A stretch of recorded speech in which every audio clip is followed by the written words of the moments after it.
Gentlemen, let's broaden our minds. Lawrence? Today we'll be uncovering the story behind the Joel Schumacher Tim Burton Batman movies. A franchise that ascended to great heights in the late 80s and descended into a dumpster fire by the mid-90s definitely has a story to tell. So first, let's look at the history of the character's representation in media and film before this franchise. In the late 70s and the early 80s, George Lucas and Steven Spielberg ushered in a golden age for tentpole blockbuster movies.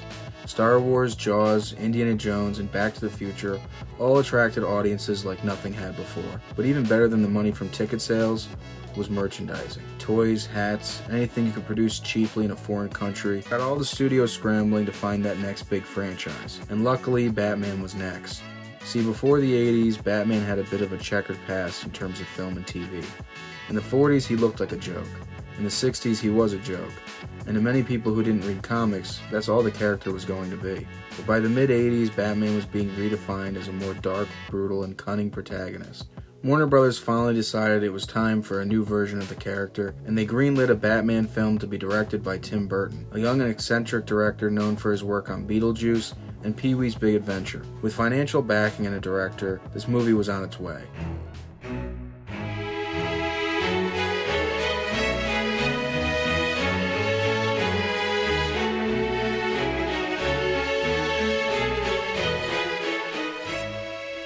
Now it was time to cast the film, and Burton made a very surprising decision, casting Michael Keaton to be Batman. Keaton was known more for being a comedian and acting in goofball comedies than being a serious action star. For Joker, the studio was dead set on getting an industry legend to play the part. See, unlike nowadays where people go to the movies because of their investment in fictional characters, there was a time where people went to movies because they were invested in the careers of huge megastars. A great example of this would be Marlon Brando's part as Jor-El in the Richard Donner Superman movie. At the time, people weren't sold on seeing a man in blue tights and a red cape. When they found out Marlon Brando would be featuring in it, it added a sense of legitimacy to the film that otherwise may not have been attributed to it. So to add legitimacy to this movie, they hired a real-life psychopath to play the Joker, Jack Nicholson, a man known for his erratic and charismatic character work. This really got the hype train rolling for this film.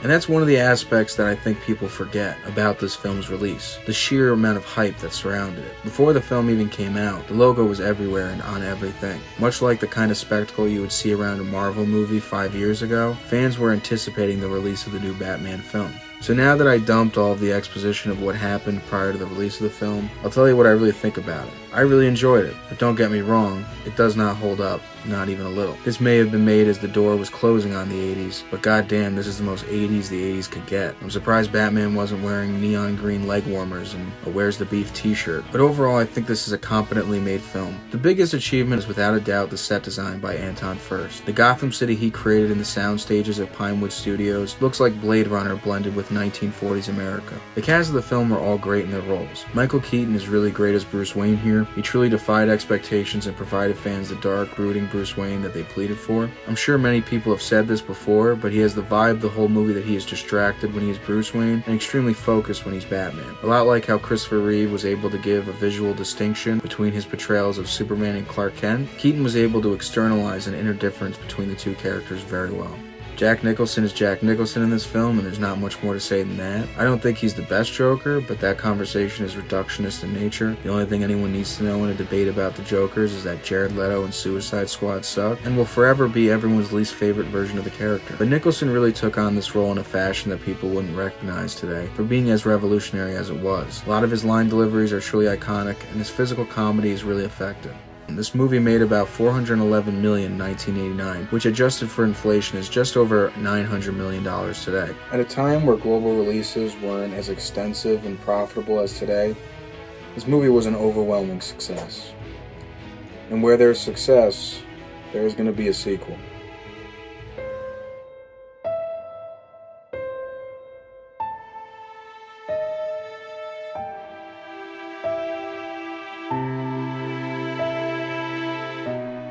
Alright, so for this movie, I'm going to cover the behind-the-scenes information after giving my opinion. And this is mainly because the only interesting things that happened behind the scenes occurred after the movie's release. So I'm just going to say it right away. I somehow had the least amount of fun while watching this movie out of all of them. Every scene felt like one of the grips or crew members challenged Tim Burton by saying he couldn't make this scene the most Tim Burton-y it could possibly be. Like every time he yelled cut, a little gangly emo devil on his shoulder whispered in his ear for more of his unique and oh so interesting style. The cast of this film stands out as the crowning achievement of the whole production. Michelle Pfeiffer and her interpretation of Catwoman really stole the show in this movie. By the end, it becomes very clear that Burton was mainly focused on telling her origin. While the intro to the film is centered around the Penguin, the plot subsequently puts the spotlight on Selena Kyle's character. Danny DeVito wasn't born to play the Penguin, he was born to play Frank Reynolds, but he does make for a damn good Penguin. What fails his interpretation of the character is the storyline he's given. Reminiscent of the 60s TV show with a plot where the Penguin runs for mayor of Gotham City, hijinks ensues from that point in a not so rewarding fashion. Overall, I love the way this movie looks, but it bored the hell out of me. Alright, so for the history lesson on this film, the only important part is the response from the general audiences. The dark and grotesque nature of much of the film's imagery was spotlighted by parents and organizations as being harmful for the young audiences that went to see it. Talk shows and newspapers sent parents into a frenzy that led to this film being less profitable than its predecessor. This drove the studio to look for a new director and a new direction for the third movie in the franchise. The man they turned to was a director known for his work on The Lost Boys and Falling Down, the unforgettable Joel Schumacher.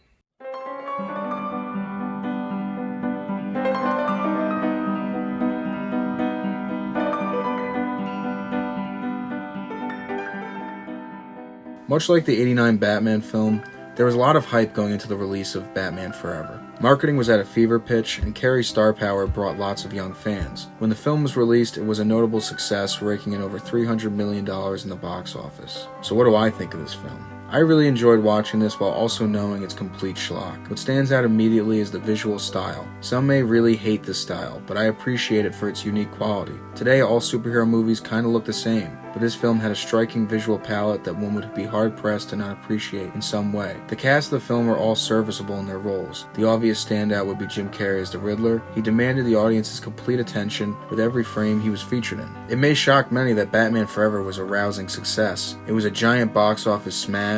It sold millions in merchandising, and a lot of this could probably be attributed to the marketing. Brand deals, commercials, trailers, everything that went into the promotion of this movie was impressive, especially when compared to the first two. But overall, this film was by no means perfect, or even a top-tier representation of the Batman character. But it is an enjoyable film with a lot of budget and style. Next up is the film we all came here to talk about.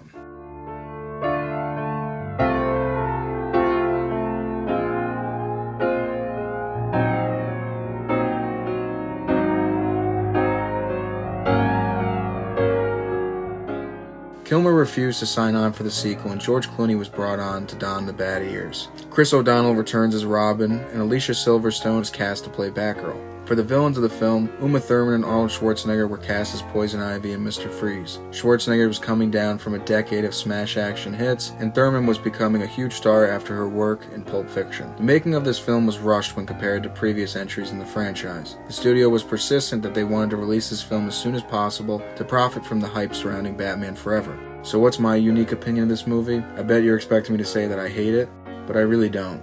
I have a soft spot for this film because when I was really little, this was the entry in the franchise that I most often frequented. The colors and action in this movie suited my dumb kid brain much more than the first two films. While today I recognize it for the dumpster fire it is, I think that people underscore the amount of joy you can get from watching a terrible movie. Visually, it's chaotic and somehow it looks extremely expensive, also feeling very cheap. The color palette of the last film is intensified to its max, and the sets look like every scene takes place in a late 90s amusement park. While I usually enjoy tearing apart bad performances in a movie, you end up feeling bad for the actors in Batman and Robin. Well, except for Arnold Schwarzenegger. He seemed to be the author of his own destruction with this movie. Every bad instinct that the filmmakers went with for Mr. Freeze are actually more indicative of how Schwarzenegger's star power was starting to diminish. The non-stop puns and shallow character writing were mainstays of his entire career up to this point. This film just dialed it up to 11 and showed how grating these tendencies could be. Clooney makes for a pretty terrible Batman. His lady killer swagger was perfect for the Bruce Wayne scenes, but when he kept that energy in a nipple-laden Batman suit, it really felt like he didn't understand the character.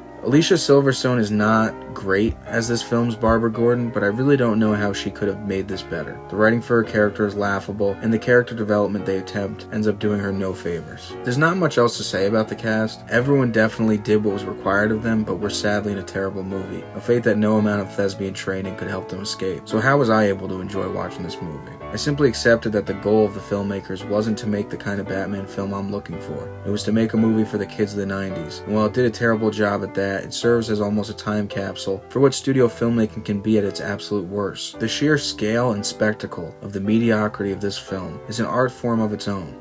The response after the release of this film was immediately negative. Audiences knew they were being sold a bad film, or they were just simply fatigued by this franchise. But either way, this movie meant the downfall of the Burton Schumacher Batman films. A franchise that had career-defining performances with Michael Keaton's Batman and Michelle Pfeiffer's Catwoman ended as a stain on the legacy of George Clooney and Arnold Schwarzenegger. It reminds me of that quote from The Dark Knight: "You either die a hero, or live long enough to become a shitty movie franchise."